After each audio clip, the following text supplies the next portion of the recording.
आम्ही एकत्र आलो त्यावेळेला प्रत्येकाने आपापली आयडियॉलॉजी सोडा असं काही आम्ही म्हटलं नाही. कोणी कुठल्या देवाची पूजा करावी, कुठल्या धर्मस्थानाला जा, कोण बद्रीनाथला जातील, कोण केदारनाथला जातील, कोण त्या अयोध्याला जातील. हा त्यांच्या त्यांच्या पक्षाचा प्रश्न आहे. आणि तो दुसऱ्यांवर जे आहे लोकशाहीमध्ये आपण अतिक्रम करायचं नाही. दुसऱ्याचे समाजाला ते बाबासाहेब आंबेडकरांचं संविधान आहे की सगळ्यांना सारखा अधिकार आहे या देशामध्ये बोलण्याचा, काम करण्याचा, शिक्षणाचा, उद्योगधंदा करण्याचा, आणि त्याप्रमाणे सगळे वागतात. तर याच्यामध्ये काय आमचं असं ठरलं की तुम्ही ह्या देवाला जाऊ नका आणि त्या देवाला जाऊ नका, असं काही आमच्यात काही ठरलेलं नाही. सर, ओबीसी आरक्षण को लेकर के मराठीचं संपवा ना. मराठी सर, काल अजितदादांना बोलू दिलं नाही. देहूमध्ये काल अजितदादांना बोलू दिलं नाही. त्यानंतर एकंदरीतच एक मोठी नाराजी राष्ट्रवादी. नाही, एक आहेच असं आहे की अशा ह्या कार्यक्रमाला मुख्यमंत्री असतील तर मुख्यमंत्री बोलतील, पण मुख्यमंत्री नाहीत तर राज्याच्या वतीनं उपमुख्यमंत्री बोलतील. आणि म्हणून तुम्ही विरोधी पक्ष नेत्यांना बोलण्याची संधी देता आणि राज्याचे त्या ठिकाणचे असलेले प्रमुख मुख्यमंत्र्यांच्या अनुपस्थितीमध्ये अजितदादा त्यांना तुम्ही बोलण्यासाठी त्यांचं नाव तुमच्या त्या आदेशामध्ये नाही, हे चुकीचंच आहे. जे सुप्रियाताई सुळेंनी सांगितलं की अख्ख्या राज्याचा अपमान आहे, प्रोटोकॉल तर सोडा, राज्याचाच अपमान आहे, हे काही बरोबर आहे का? आता हा प्रधानमंत्र्यांचा मोठेपणा की त्यांनी विचारलं आप नाही बोलेंगे क्या. आता अजितदादांनी सांगितलं नाही आप चलिए आप. अजितदादांना माहिती होतं की माझं नावच नाही त्याच्यामध्ये, तर मी कशाला आता बोलणार. पण हे जाऊ द्या, कालचा कार्यक्रम होता राजभवनचा, त्याच्यामध्ये 2-4च मंत्र्यांना बोलवलं होतं, बाकी आम्हाला कुणी मंत्र्यांनासुद्धा बोलवलं नव्हतं. राज्याचा कार्यक्रम, राज्याच्या राज्यपालांचा तिथला कार्यक्रम, राज्याच्या राज्य सरकारतर्फे निर्माण झालेल्या ज्या काही वास्तू असतील तिथं बाकीचे अनेक लोक होते इतर पक्षाचे, पण मंत्र्यांना आमंत्रण होतं. मी स्वतः त्यांना विचारलं त्यांच्या ADCला, नाही मी पूछकर बताता हूँ, परत फोनच आला नाही. म्हणून मला भेटले दिलीप वळसे पाटील, अरे तुम्हाला बोलवलं नाही म्हणे, कोणाला बोलवलंच नाही, फक्त 2-4 लोक जे आहेत त्यांना बोलवलं आणि बाकीचे जे आहेत कितीतरी 500-1000 भरलेले होते. आता ही काय पद्धत आहे मला काही कळत नाही. कसला प्रोटोकॉल आहे? राज्यपालाने मंत्र्यांना सुद्धा बोलवायचं नाही आणि एकाच पक्षाच्या लोकांनी बोलवायचं. म्हणजे काय, ठीक आहे, सगळ्या गोष्टी माफ आहेत त्यांना, असं समजायचं, दुसरं काय.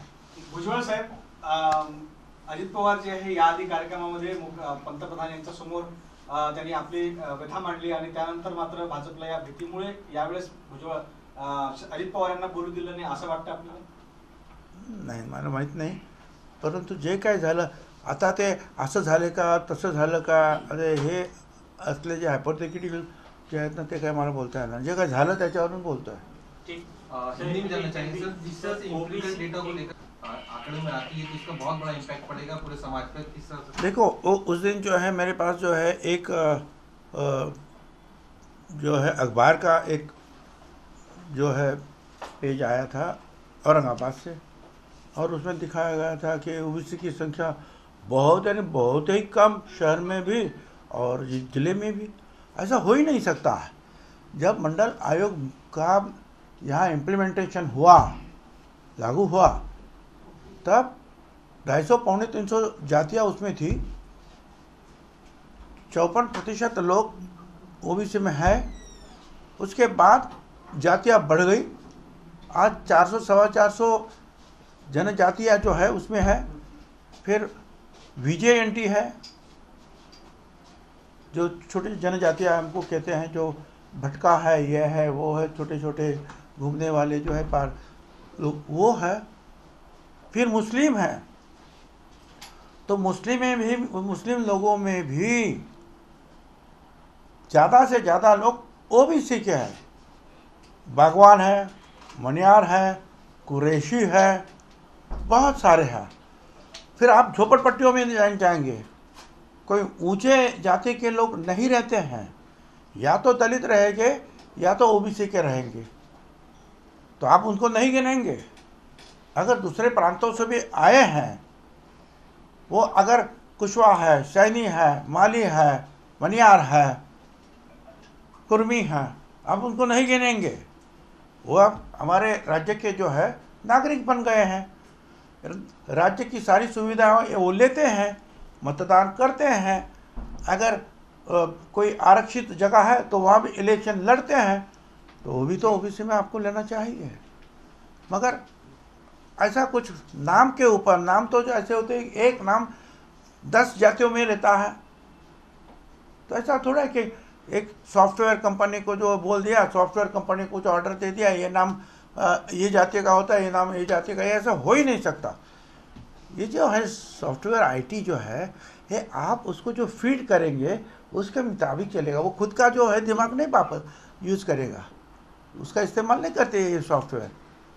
तो तुमको चाहिए कि तुम जो वोटर लिस्ट है वो जाके वहाँ का जो है आशा वर्कर है, ग्राम पंचायत का सदस्य है, या तलाठी है, या कोई और कुछ जो है, बहुत सारे रेवेन्यू के जो अधिकारी वहाँ रहते हैं, वो जाओ 1 या 2 दिन में जो है गांव में जाके ये कौन है, ये कौन है, ये कौन है, ये कौन है, बस ख़त्म हो जाएगा। मगर वो आप सॉफ्टवेयर के माध्यम से जो ऑर्डर दे के कुछ करेंगे तो फिर ओबीसी के ऊपर नुकसान होगा।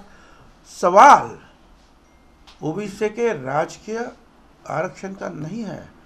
अगर इस ढंग से ओबीसी की संख्या कम बताई जाती है तो भविष्य में शिक्षा में, नौकरियों में, हर जगह पर जो है ओबीसी की संख्या कम हो जाएगी। हमें सिर्फ राजकीय आरक्षण की जो है वो डर नहीं है, डर तो आगे का है।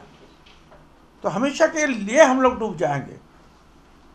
इसलिए जो है अखबारों में आया, अलग अलग पार्टियों के नेता ने भी कहा, और हमने भी जो है उप मुख्यमंत्री उनसे बातचीत की है, मुख्यमंत्री को भी पत्र जो है लेटर लिखा है, और उप मुख्यमंत्री मुख्यमंत्रियों के साथ बातचीत करेंगे और उसमें ध्यान देंगे कि जो ऑब्जेक्शन उठाए जा रहे हैं क्या उसमें तथ्य है।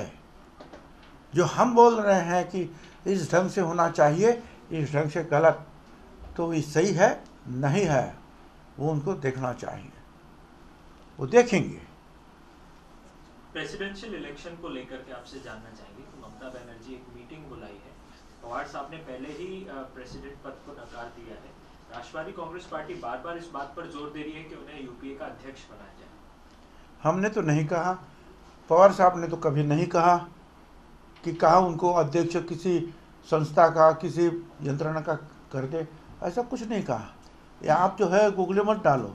सर जितेंद्र आव्हाड यांनी, अरे जितेंद्र आव्हाड मतलब कि पार्टी का जो है कहना नहीं है, ना ही पवार साहब का कहना है, उनको ऐसा लगता है, तो हम उसमें जो है कुछ नहीं बोल रहे हैं। वो जो यूपीओ के जो सदस्य हैं वो तय करेंगे। और जहाँ तक प्रेसिडेंशियल इलेक्शन की बात है, तो प्रेसिडेंशियल इलेक्शन पवार साहब खुद जो है उन्होंने कह दिया कि मुझे नहीं होना है, खत्म बात है। लेकिन 19 से ज़्यादा अपोजिशन से एक साथ आ रहे हैं, अगर इन केस चयन किया जाता है तो आपको क्या लगता है एक बड़े चेहरे के नाम पे वो टक्कर दे सकते हैं बीजेपी को? सारी अपोजिशन से एक साथ अगर पवार साहब पार्टी करती है तो क्या लगता है कि देखो ये जो है ऐसा होगा तो ऐसा होगा क्या, ऐसा होगा तो ऐसा होगा क्या, ये जो है कुछ भविष्य बताने वाला मैं नहीं हूँ, क्या होगा समझे ना।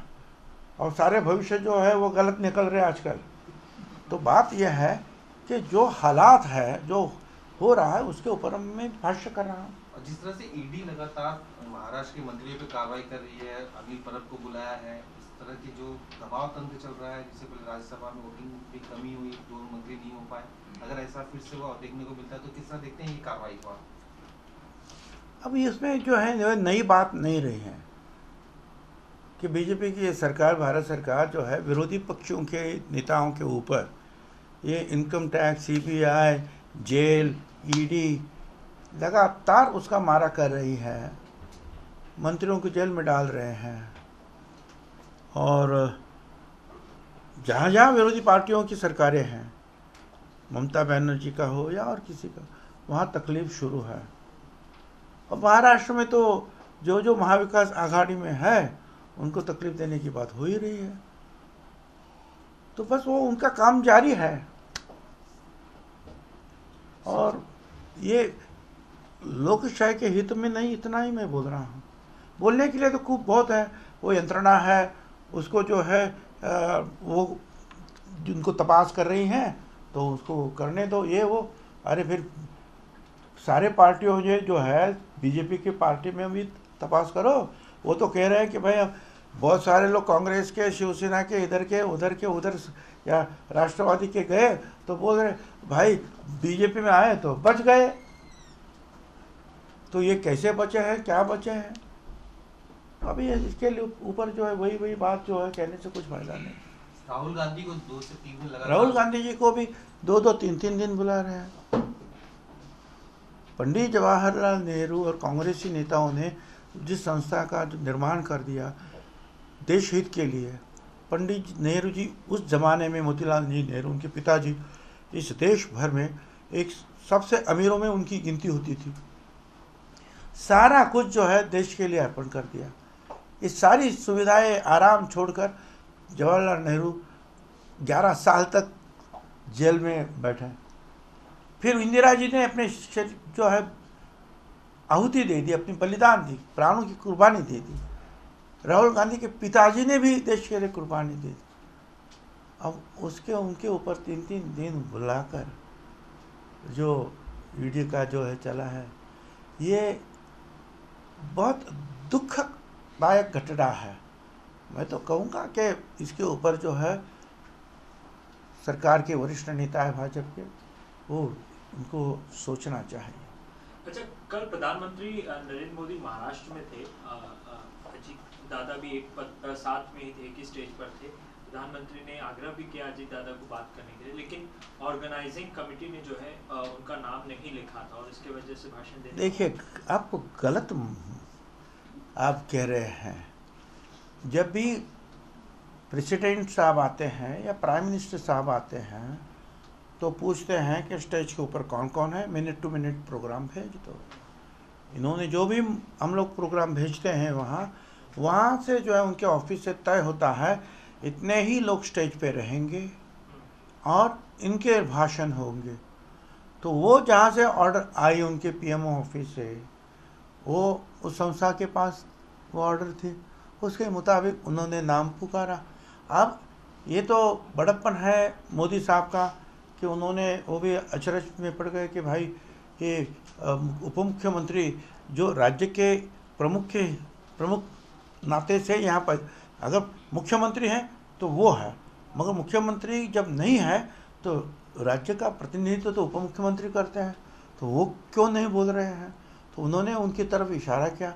मगर अजीत दादा को मालूम था कि मेरा नाम ही नहीं है उसमें और काट दिया है ऊपर से, तो मैं क्यों बोलता। उन्होंने कहा आदर से कि नहीं साहब आप ही बात कर रहे हैं। अब ये जो है वो पीएम को सोचना चाहिए था, या जिन्होंने प्रोग्राम किया या उन्होंने उनसे फिर से बात करनी कि भाई इसमें ये नाम जो है जो काट दिया है वो गलत है। पता नहीं है, मगर कहीं तो भी जो है गलती हुई है तो और वो ठीक नहीं है। नहीं, आप ये कह रहे हैं कि प्रधानमंत्री कार्यालय ने प्रधानमंत्री को सूचना ही नहीं दी कि मुख्यमंत्री। देखिए, प्रधानमंत्री और हमको भी हमारा कार्यालय जो है हर बात नहीं बताता है। हर कई सारे डिपार्टमेंट होते हैं, वो अपना काम करते हैं भाई। हर चीज़ प्रधानमंत्री को थोड़ी बताई जाती है, सारे मिनिस्टर को नहीं बताई जाती है। तो पीए लोग हैं, उनका ऑफिस है, वो काम करता रहता है। अगर नहीं होता तो फिर प्रधानमंत्री ने उनकी तरफ इशारा नहीं किया होता ना। तो वो भी अचरज में पड़ गया कि भाई ये क्यों नहीं बात कर रहे। तो कहीं तो भी गलती वहाँ ऊपर ऑफिस कार्यालय में हुई है। आज शिवसेना जो है, आदित्य ठाकरे जो है वो अयोध्या में है, उसको लेकर के बीजेपी भी निशाना साध रही है शिवसेना में। आप क्या कहेंगे? निशाना में वो राम जी के दर्शन के लिए गए हैं, तो कोई भी जा सकता है। कोई केदारनाथ जावे, कोई बद्रीनाथ जावे, कोई तुलजापुर जावे, कोई पंढरपुर जावे, तो कोई अयोध्या के राम जी के पास जावे। वो उनका अपना पार्टी का फैसला, अपना जो है व्यक्तिगत फैसला है, उसमें उंगली रखने की कोई आवश्यकता नहीं है। मोहम्मद पैगंबर विषयावरून आंतरराष्ट्रीय स्तरावर आता भारतीयांना जे आंतरराष्ट्रीय खूप बाकी देशामध्ये राहतात तिथं राहणाऱ्या भारतीयांना देखील आता अडचण निर्माण व्हायला लागलेली आहे. आणि दुसरीकडे नुपूर शर्मा यांना अटक करण्यासाठी महाराष्ट्र सरकारचे पोलीस अनेक दिवस झाले दिल्लीत आहे, परंतु त्यांना कसल्याही प्रकारची मदत त्या ठिकाणी होताना पाहायला मिळत नाही. असं आहे की आता हे तर तुम्ही बघितलेलं आहे, हे नुपूर शर्मा आपल्या संविधानामध्ये सुद्धा आणि आपल्या ह्या देशामध्ये सुद्धा कुठल्याही धर्माचा अपमान करू नये, कुठल्याही धर्माच्या धर्मगुरूंच्याबद्दल गलिच्छ काही बोलू नये, हा एक साधा विवेक आणि साधा नियम आहे, कायदा आहे. आणि त्याच्यामध्ये नुपूर शर्मा आणि ते जे काही ते बोललेले आहेत त्याच्यामुळे समाज दुखावला गेलेला आहे, म्हणजे देशातला सुद्धा आणि परदेशामध्ये जिथे जिथे हा समाज आहे, गल्फ कंट्री असतील इतर ठिकाणी सुद्धा, त्या सगळ्यांनी याचा निषेध केलेला आहे. आणि मला असं वाटतं की भाजपचे जे काही वरिष्ठ नेता आहेत यांनी याच्या बाबतीमध्ये विचार करायला पाहिजे आहे आणि असं होणार नाही याची काळजी घ्यायला पाहिजे. कारण देशाचं नाव इतर देशांमध्ये खराब होत आहे. त्यांनी आपल्याला विचारावं, लहान लहान देशांनी, याच्यामध्ये आपल्या देशाची प्रतिष्ठा राहत नाही. सर इसी को हिंदी में बताइए कि नुपूर शर्मा के बयान के बाद अंतर्राष्ट्रीय स्तर पर जो क्रिटिसिज्म हुई, जिसको लेकर के अभी तक लेकिन भारत से किसी भी तरीके की गिरफ्तारी जो है नुपूर शर्मा हो या नवीन जिंदल, ऐसा है कि नुपूर शर्मा के ऊपर कई जगह पर FIR दर्ज हुए हैं, तो कानून अपनी अपनी कार्रवाई करेगा, मगर उससे भी आगे कार्रवाई के ऊपर जाकर मैं कहूँगा कि BJP के वरिष्ठ नेताओं को जो है वो समझदार है कि क्या बोल रहे हैं उनके प्रवक्ता और उसका परिणाम क्या हो रहा है अंतर्राष्ट्रीय स्तर पर. देश में तो मुस्लिम समाज नाराज़ है, मगर देश के बाहर जहाँ जहाँ मुस्लिम्स है या मुस्लिम बहुल देश है, वो सारे जो है त्रस्त है, वो सवाल कर रहे हैं भारत से. और मैं समझता हूँ ऐसा वातावरण निर्माण होना हमारे देश के हित में नहीं है.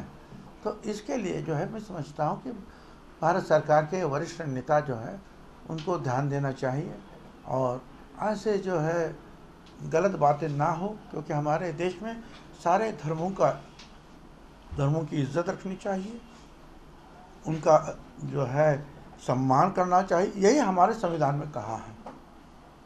और इतनी गलिच्छ बात जो है मीडिया के सामने कह देना और वो लोगों में जाना, ये बड़ी दुखदायक घटना है. और किसी ने ये कभी नहीं कहा. हमारे जो पुराने जो राज्यकर्ता थे इतिहास में भी इस ढंग से तो कभी हुआ नहीं, कुछ गलत सलत बातें करना. सोचना चाहिए सबको. मराठ्यांची तळपती तलवार म्हणजे